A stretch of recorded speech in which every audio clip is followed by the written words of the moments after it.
বাবা এই সন্ধে হতে না হতে কারা এত রকমের বাজি ফাটাতে আরম্ভ করেছে রে বাবা।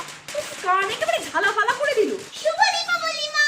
হ্যাঁ শুভ দীপাবলি বৌমা। এই বলি তুমি ছাদ থেকে সব বাজিগুলো তুলে ওই চিলেকোঠার ঘরে রেখেছিলে? হ্যাঁ সব বাজিগুলো ছাদ থেকে তুলে আমি চিলেকোঠার ঘরে টেবিলের উপর রেখে এসেছি। ঠিক আছে ঠিক আছে।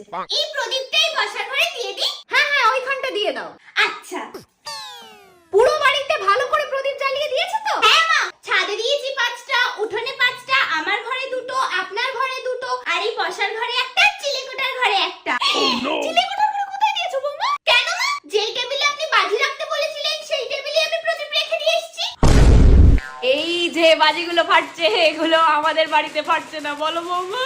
আমাদের ছাদেই তো বাজি ফাটছে মা। শুধু বাজি